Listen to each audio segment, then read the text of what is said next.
பார்த்தது periodic classification of elements unit number 8ல இன்னைக்கு பார்க்க போற டாபிக் மெட்டலர்ஜில டைப்ஸ் ஆஃப் செப்பரேஷன்.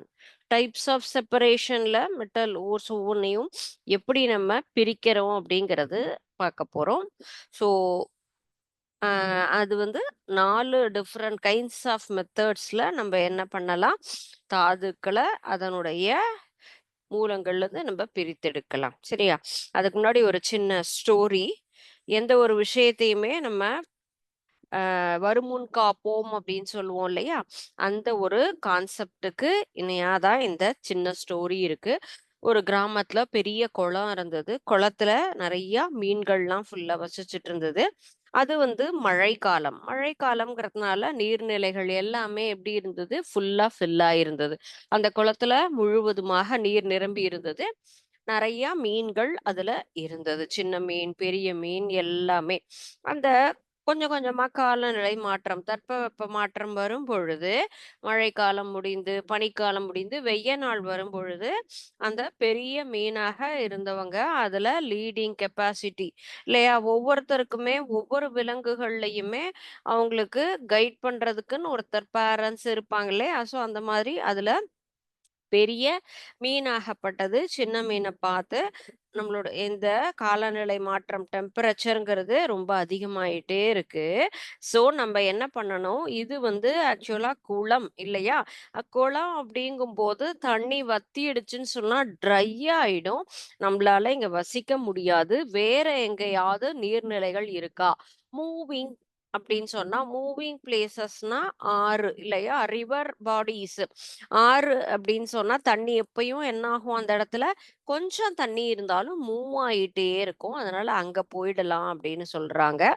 அத கேட்டு அவங்களுக்கு அடுத்து கொஞ்சம் பெரியவங்களா இருக்கவங்க, அதனால என்ன இப்ப உடனேயே போயிட போதா தண்ணி, அதுக்காக நம்ம ஏன் ஒரு இடத்த விட்டு இன்னொரு இடத்துக்கு போணும்.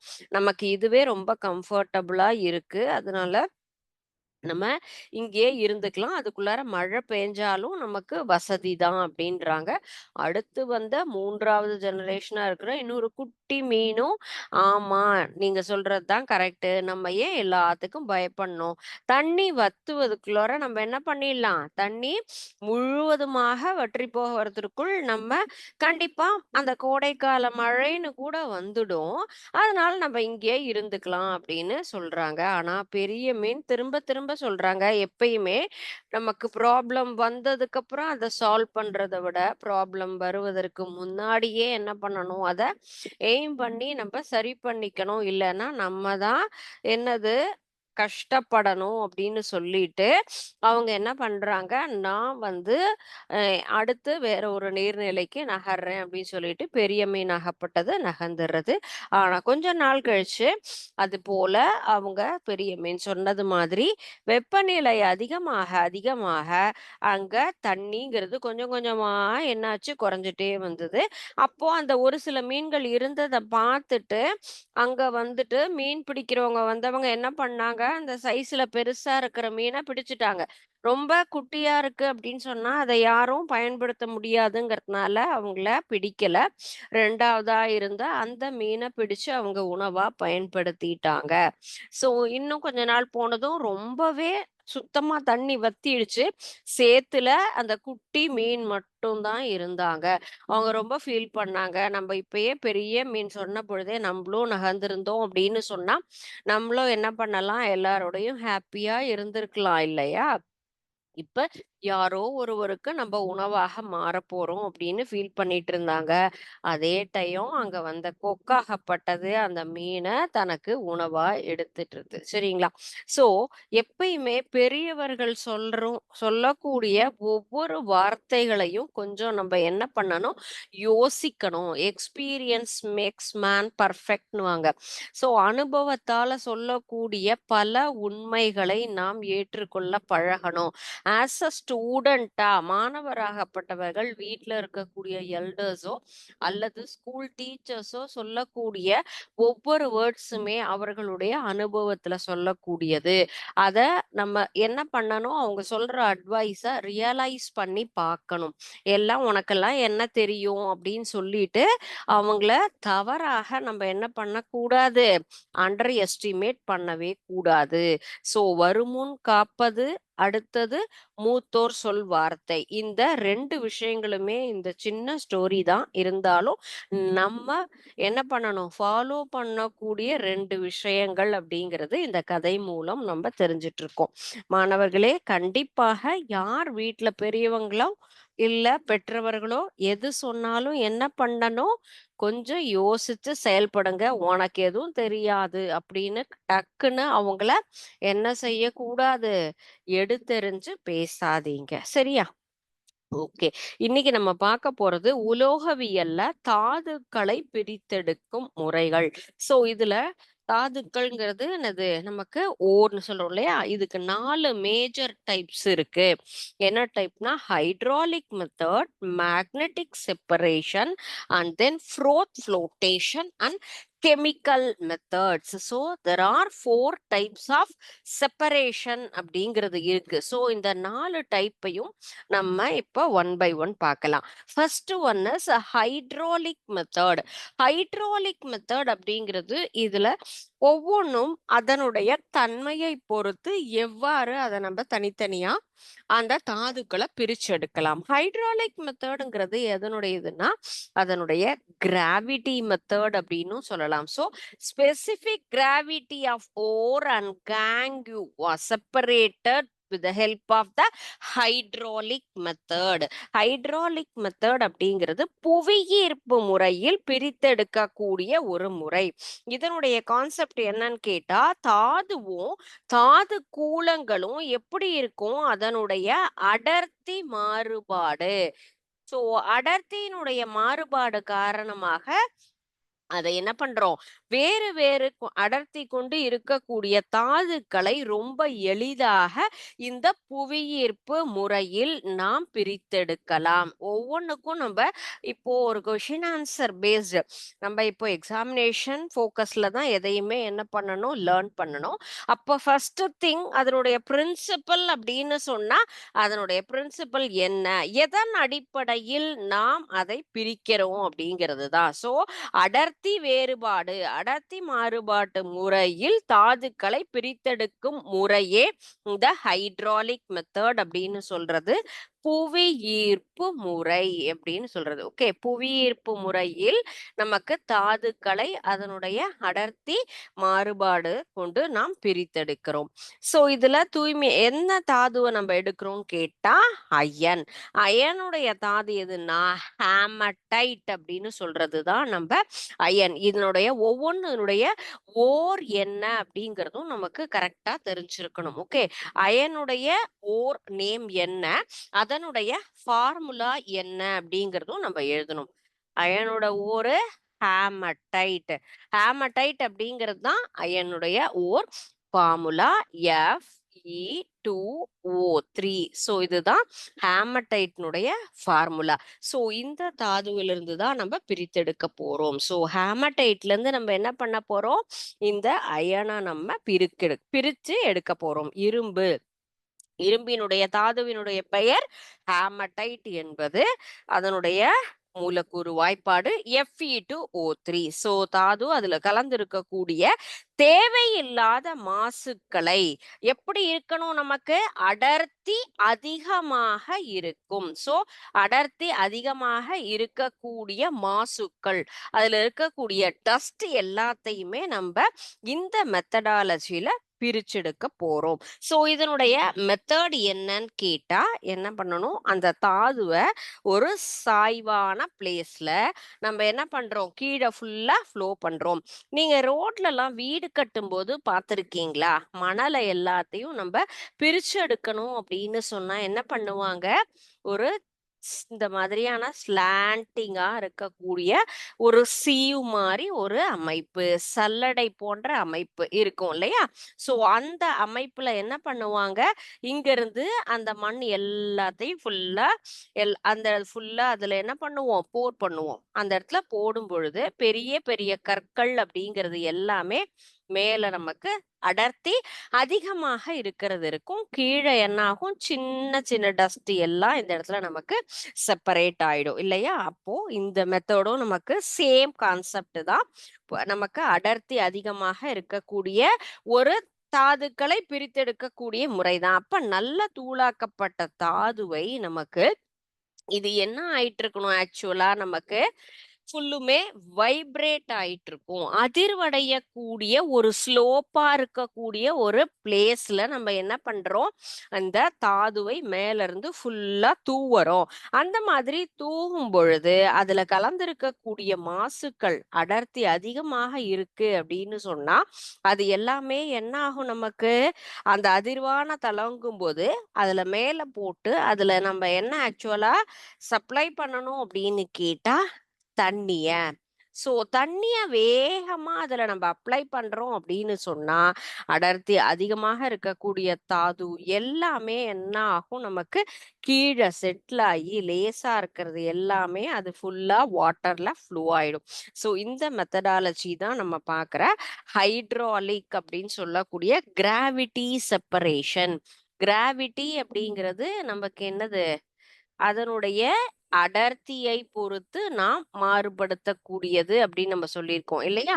சோ அப்ப இந்த மெத்தட்ல நம்ம அடர்த்தி தாதுக்களை பிரித்தெடுக்க அடர்ப்பிக்கக்கூடிய முறைகள்ல புவியீர்ப்பு முறை, கிராவிட்டி செப்பரேஷன்ங்கிறது புவியீர்ப்பு விசைன்னு சொல்லுவோம் இல்லையா? அது போல புவியீர்ப்பு முறையில் நாம் தாதுக்களை எவ்வாறு பிரித்தெடுக்கலாம்.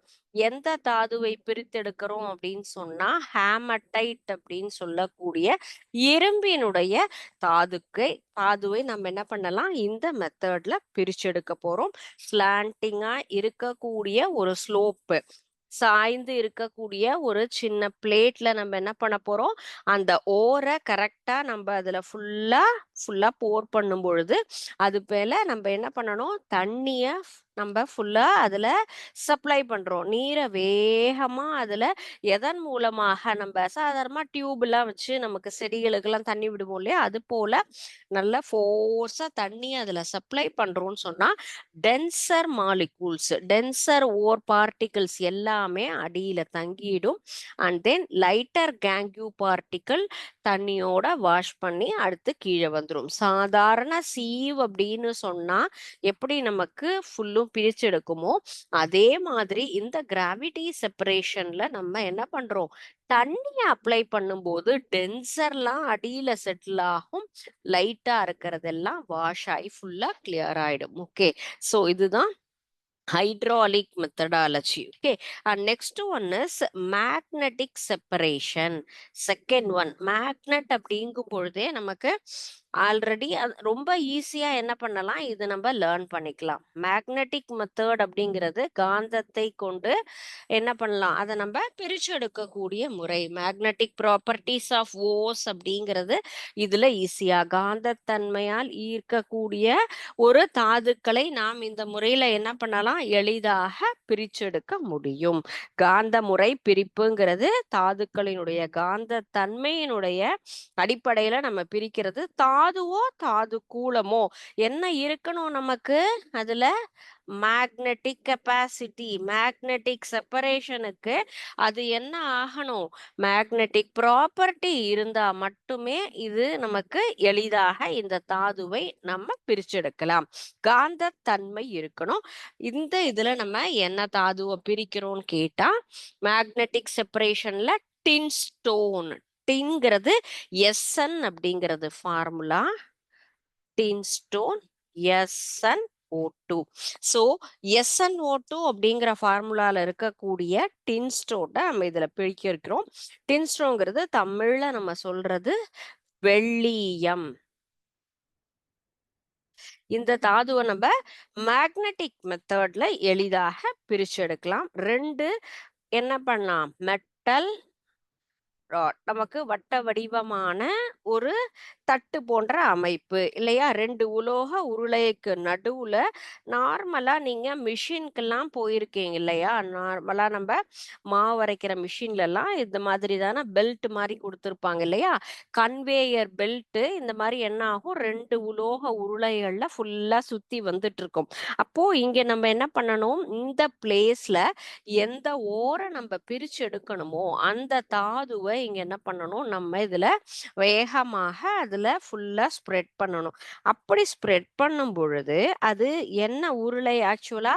இதுதான் நமக்கு காந்த உருளை. காந்த உருளை அப்படிங்கிறது என்னது? காந்தம்ங்கிறது எதை ஈர்க்கக்கூடிய தன்மை?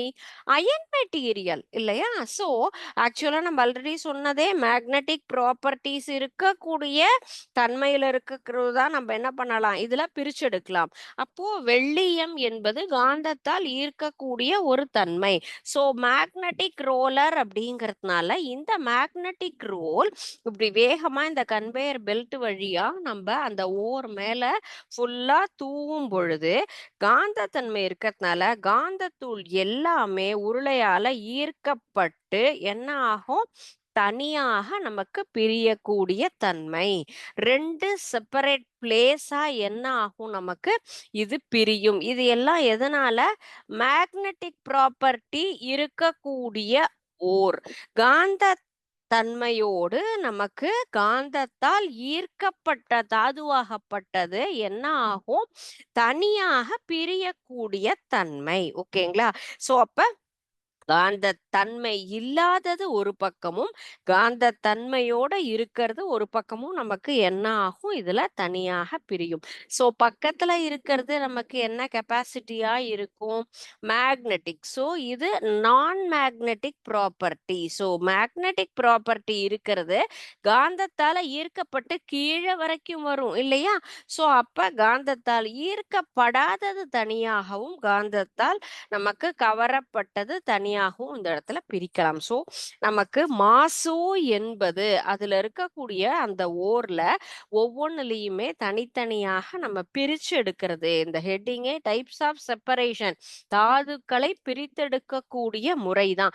இப்போ நம்ம இந்த தாதுவ தனியா பிரிச்சு எடுக்கணும் அப்படின்னு சொன்னா இந்த இதுல மேக்னெட்டால நமக்கு கவரப்பட்ட துகள் தனியாகவும், காந்த தன்மை இல்லாதது தனியாகவும் நமக்கு எளிதாக பிரியக்கூடிய அந்த ஒரு method. Okay.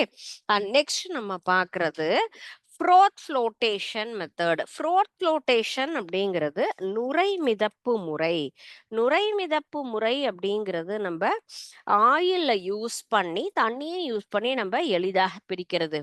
First one is gravity இல்லையா? அடுத்தது நம்ம நெக்ஸ்ட் பார்த்தது magnetic separation and third one is froth flotation.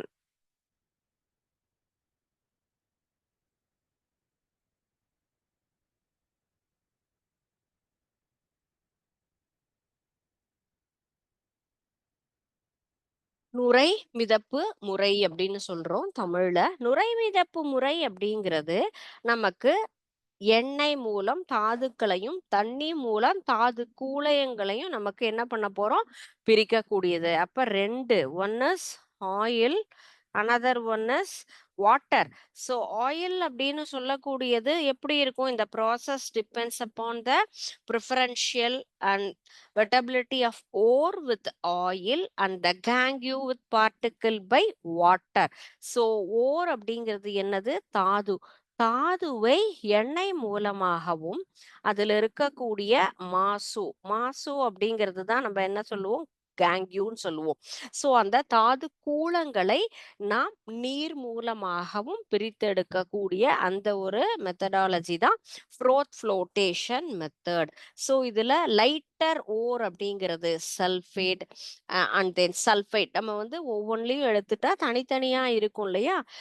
Zinc Z and S அப்படின்னு சொல்லக்கூடிய ஜிங்க் சல்ஃபைடை நம்ம இதுல பிரிச்செடுக்க போறோம். எந்தெந்த ஓர் நம்ம எந்தெந்த மெத்தட்ல பிரிக்கிறோம் அப்படிங்கிறதும் நமக்கு ஞாபகம் இருக்கணும். Zinc blende Z and S அப்படின்னு சொல்லக்கூடியது ஜிங்க் அப்படிங்கிறது தான் நம்ம இசடன் அப்படின்னு சொல்லுவோம். பிளெண்ட் ஜிங்க் பிளெண்ட் அப்படிங்கிற தாதுவை நம்ம இந்த ஃப்ளோட்டேஷன் மெத்தட்ல நம்ம இதுல பிரிச்செடுக்க போறோம். ஸோ இந்த நுரை மிதப்பு முறைங்கிறது நல்ல தூளாக்கப்பட்ட தாது, எண்ணெயும் தண்ணியும் இருக்கக்கூடிய ஒரு பெரிய கண்டெய்னர்ல நம்ம ஃபில் பண்ணினோம்னு சொன்னா, அதுல வேகமா என்ன பண்றோம்? ஏர் அப்படிங்கிறத சப்ளை பண்றோம். காற்ற அதுல அனுப்பும் பொழுது, தாதுங்கிறது எண்ணெய் மூலமாக என்னமாகும்? தனியாக பிரியக்கூடிய தன்மையில இருக்கும். அதுதான் இந்த மெத்தடாலஜி.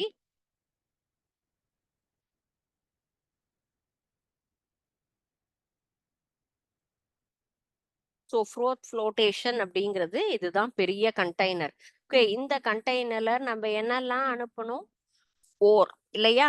ஓர் அண்ட் டஸ்ட் எல்லாம் கலந்திருக்கக்கூடிய ஒரு விஷயத்த தான் நம்ம இதுல ஃபுல்லா போட போறோம்.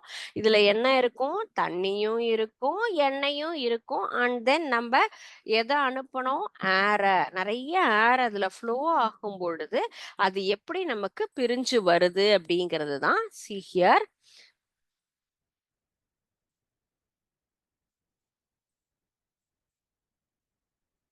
ப்ராசஸ் ஸ்டார்ட் ஆகுது பாருங்க. நுரை மிதப்பு முறை. அப்போ மிதக்கக்கூடிய தன்மை. எது மிதக்கும் நமக்கு? பொதுவா நுரை என்பதுதான் மேலெழும்பி வந்து நமக்கு மிதக்கக்கூடிய தன்மையோட இருக்கும் இல்லைங்களா? ஸோ அப்ப நமக்கு நல்லா பவுடர்டு ஓர இதுல நம்ம ஃபுல்லா ஃபில் பண்றோம் அப்படின்னு சொன்னா, அதுல என்ன இருக்கு? ஆயில் அண்ட் வாட்டர் 2மே இதுல மிக்ஸ் ஆகியிருக்கு இல்லையா? மிக்ஸ் ஆயிருக்கிறதுல நம்ம என்ன நிறைய ஃபுல்லா சப்ளை பண்றோம்னா ஏர் ஃப்ளோ. தண்ணி நம்ம காற்று அதுல அதிகமாக செலுத்தும் பொழுது தாதுங்கிறது எண்ணெய் மூலமா ஈஸியா அட்ராக்ட் ஆகி அது என்ன மாதிரி இருக்கும்? பபிள்ஸா மேல நமக்கு தனியா பிரிஞ்சு வந்துரும்.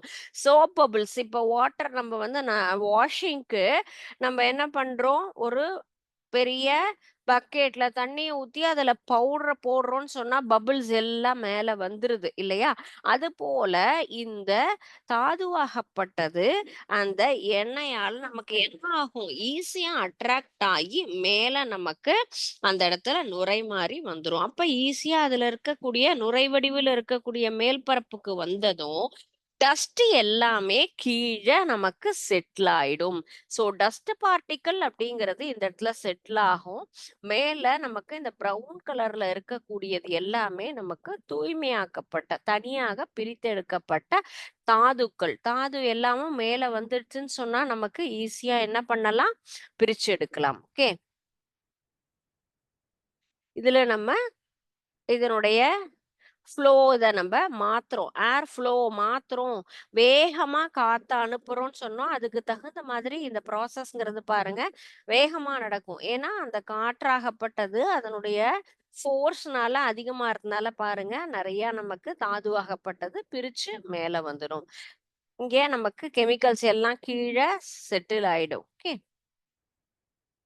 இது இதுதான் ஒரு சின்ன கண்டெய்னர். இந்த கண்டெய்னர்ல நம்ம எடுத்துக்கொள்ளக்கூடிய என்னது ஓர்ங்கிறது டஸ்ட்டோட இருக்கிறது. அதுல நம்ம என்ன பண்றோம்? ஏர அதிகமா நம்ம சப்ளை பண்றோம். சப்ளை பண்ணும் பொழுது அந்த ப்ராப்பரா இருக்கக்கூடிய ஓராகப்பட்டது. அதுல தண்ணியும், எண்ணெயும் கலந்திருக்கிறதுனால, எண்ணெயோட கலந்து ஈஸியா என்ன ஆகும்? அட்ராக்ட் ஆகி மேல நமக்கு ஃபுல்லா இந்த இடத்துல நுரையோட மேல வந்துரும். அத எளிதாக நம்ம என்ன பண்ணலாம்? ஈஸியா நம்ம பிரிச்செடுக்க முடியும். ஓகே. ஸோ இந்த கேங்குங்கிறது அடியில நமக்கு செட்டில் ஆயிடும். ஆனா, அதுக்கு மேல வரக்கூடிய தாதுக்கள் எல்லாமே நமக்கு மேல பியூரா கிடைக்குங்கிறதுனால, அத நம்ம பிரிச்சு எடுத்துரலாம். Okay. And next one is chemical or leaching method. Chemical அப்படின்னு சொல்லும் பொழுதே வேதிப்பொருள் அப்படிங்கிறது வரும் இல்லையா? சோ இந்த வேதி வினை மூலமாக நம்ம எப்படி பிரிச்சு எடுக்கலாம் அப்படிங்கறது பார்க்கலாம். Next one is chemical method.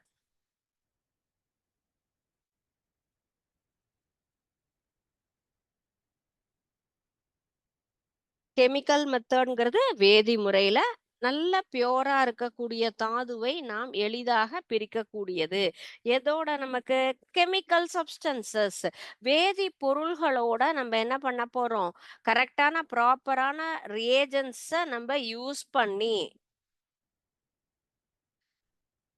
Chemical ரியேஜன்ட்ஸ் வேதிப்பொருட்களோடு நாம் இந்த எடுத்துக்கொள்ளக்கூடிய பிரிக்கக்கூடிய தாதுவை நம்ம என்ன பண்றோம், எளிதாக இதோட கலந்திருக்கும்.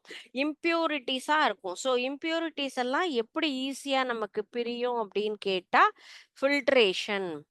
ஃபில்ட்ரேஷன் அப்படிங்கிறது என்னது, நார்மலா நமக்கு பிரித்தெடுக்கக்கூடிய முறைதான். சொல்யூஷன் அப்படிங்கிறது நீர்ம கரைசல் இருக்கு இல்லையா, சோ அதன் மூலமாக நம்ம என்ன பண்ணலாம், வடிகட்டுதல் மூலமாக பிரித்தெடுக்கக்கூடிய ஒரு முறைதான் வேதிமுறை அப்படின்னு நம்ம சொல்லலாம்.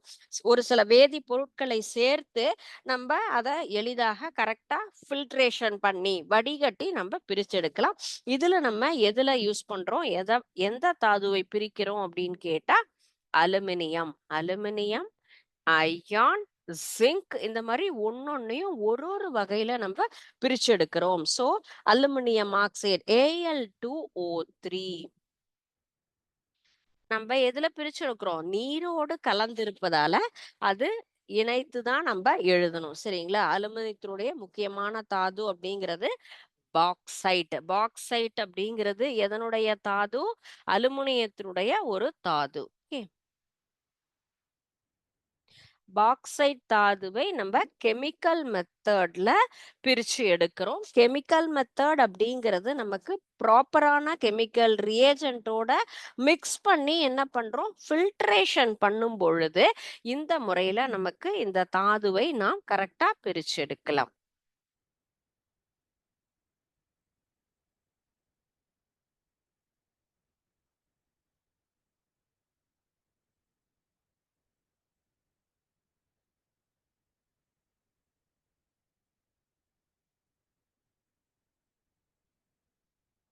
ஒரு சின்ன ஆக்டிவிட்டி பாருங்க. நம்ம இப்ப எந்தெந்த மெத்தட் பார்த்தோம் இல்லையா, சோ அந்த மெத்தடுக்கு உண்டான கான்செப்ட் தான் நம்ம இப்ப பார்க்க போறோம். என்னென்ன மெத்தட்ல நம்ம பார்த்தோம், எதுல நம்ம magnetic, evaporation, sieving, filtering, centrifuging, flotation, decanting and then chromatography.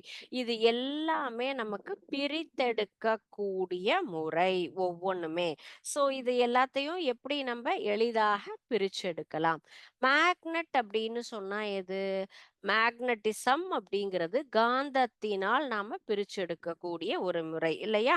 அதுதான் நம்ம என்ன பண்ணுவோம், காந்தத்தை பயன்படுத்தி நாம் பிரிக்கக்கூடியது. Using magnet to extract the metal such as cobalt, nickel and ion.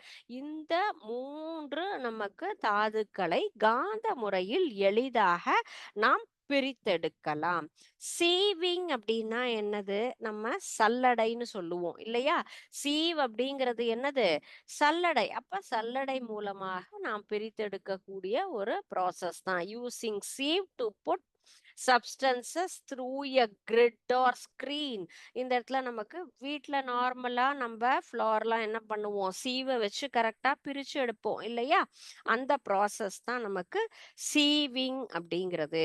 ஒரு ஸ்பெஷலான பேப்பரை கொண்டு நம்ம பிரிச்செடுக்கக்கூடிய ஒரு முறை அப்படிங்கிறது தான் chromatography. Using special paper which will its chemical creep slowly past another substances. That method is chromatography அப்படிங்கிறது தான் இந்த ஸ்பெஷலா இருக்கக்கூடிய ஒரு சாதாரண பேப்பர், ஃபில்டர் பேப்பர் மாதிரி இருக்கும் இல்லையா, அந்த மாதிரி பேப்பரை யூஸ் பண்ணி நம்ம பிரிச்சு எடுக்கக்கூடிய ஒரு முறை. சாலிட்லயே நமக்கு டென்சிட்டி அதிகமாக இருக்கக்கூடிய ஒரு சாலிடை நம்ம பிரிச்செடுக்கக்கூடிய அந்த ஒரு மெத்தடாலஜி தான் நம்ம டீகண்டிங் அப்படின்னு நம்ம சொல்லுவோம். ஸோ டீகண்டிங் அப்படிங்கிறது mixing a dense solid in a liquid then gently pour to the liquid. So இப்படி நம்ம பிரிச்சு எடுக்கும்போது என்ன ஆகும், எண்ணெயும் தண்ணியும் பிரித்தெடுக்கக்கூடிய ஒரு முறைன்னு வரும் இல்லையா. அதனுடைய டென்சிட்டியை பொறுத்து நம்ம எளிதாக என்ன பண்ண முடியும், அதை பிரிச்செடுக்கலாம். அந்த இதுக்கு தான் நம்ம யூஸ் பண்ணக்கூடிய ஒரு மெத்தடாலஜி. எவாபரேஷன். எவாபரேஷன் அப்படிங்கிறது என்னது, ரொம்ப ஈஸி இல்லையா. நமக்கு தண்ணியை நம்ம எவாப்ரேட் பண்ணும்போது என்ன ஆகும், எளிதாக பிரியும். To remove a solute from solvent by turning a solvent to a gas by using heat. வெப்பப்படுத்தும் பொழுது நமக்கு எளிதில் ஆவியாயி, ஒரு தண்ணியை நம்ம வந்து ஹீட் பண்றோம்னா சால்ட் அப்படிங்கிறது தனியா பிரியும் இல்லையா? உப்பு தண்ணியில இருக்கக்கூடிய உப்பை மட்டும் தனியா பிரிக்கணும் அப்படின்னு சொன்னா நம்ம இந்த மெத்தடாலஜியை யூஸ் பண்ணலாம். ஃபில்டரிங். ஃபில்டரிங் அப்படிங்கிறது என்னது? லிக்விடை நம்ம ஃபனல் மூலமாக யூஸ் பண்றது. To pass a liquid through a funnel with filter paper. இந்த ஃபனலை யூஸ் பண்ணி நம்ம என்ன பண்றோம்? அதுல ஒரு லிக்விடை நம்ம கரெக்டா ஃபில்டர் பேப்பர் மூலமாக ஃபில்டர் பண்ணக்கூடிய மெத்தட் தான் ஃபில்ட்ரேஷன் அப்படிங்கிறது. ஓகே, சாரி, திஸ் இஸ் ஃப்ளோட்டேஷன்ல, this is evaporation in the method. Okay, so and then flotationங்கிறது adding water to the mixer. density அதிகமாக இருக்கக்கூடியது தான் நம்ம என்ன சொன்னோம்? இப்ப ஈஸியா பிரிக்கக்கூடிய அந்த மெத்தட் அப்படிங்கிறது தான் நம்ம இந்த flotation method. adding water to separate the mixtures according to density. light things float in water and heavy things sink. நம்ம இந்த flotation method யூஸ் பண்ணோம் இல்லையா? சென்ட்ரிஃபியூஜிங் யூசஸ் ஸ்பின்னிங் ஃபோர்ஸ். நம்ம ரொட்டேட் பண்ணக்கூடியது. ஒரு மிஷின்ல நம்ம டெஸ்ட் டியூப் எல்லாம் செட்டில் பண்ணிட்டு அதை நம்ம என்ன பண்ணும்? வேகமாக சுழல விடும் பொழுது அது டென்சிட்டி வேரியேஷன்ல என்ன ஆகும்? அந்த லிக்விட்ஸ் அப்படிங்கிறது நமக்கு செப்பரேட் ஆகும். அந்த மெத்தட் தான் சென்ட்ரிஃபியூஜிங் அப்படிங்கிற மெத்தட். ஸோ நம்ம எந்த ஒரு பொருளை தனித்தனியாக பிரித்தெடுப்பதற்கு எந்த மெத்தடை யூஸ் பண்ணலாம் அப்படிங்கிறது தான் இந்த ஆக்டிவிட்டி. நம்ம பார்த்த இந்த சாப்டருக்கு ரிலேட்டடா தான் இந்த எல்லா கான்செப்டுமே இருந்தது. ஸோ இது நமக்கு வந்துட்டு ரொம்ப யூஸ்ஃபுல்லா இருக்கும். ஸோ என்னென்ன concept? Flotation, sieving, magnetism, filtering, chromatography, centrifuging, evaporation and then decanting. இந்த முறையில நம்ம என்ன பண்ணலாம்? 2 விதமான தன்மையுள்ள தாதுக்களை நம்ம தனியாக சப்ஸ்டன்ஸை பிரிக்கிறதுக்காக நாம் பயன்படுத்தக்கூடிய ஒரு மெத்தட்ஸ். ஓகே, இன்னைக்கு பார்த்த கான்செப்ட் நம்ம டைப்ஸ் ஆஃப் செப்பரேஷன்ல 4 types of separation: hydraulic or gravity separation, magnetic separation, flotation and then chemical மெத்தட்னு 4 டைப்ஸா என்னென்ன நம்ம பிரிச்செடுக்கிறோம் அப்படிங்கிறது தான் பார்த்துருக்கோம். ஸோ இதை ரிவைஸ் பண்ணுங்க. இதில் டவுட் இருந்ததுன்னா நெக்ஸ்ட் கிளாஸ் நம்ம இது மீண்டும் டிஸ்கஸ் பண்ணலாம். Okay, thank you students. வாழ்க பாரதம், வெல்க தமிழகம்.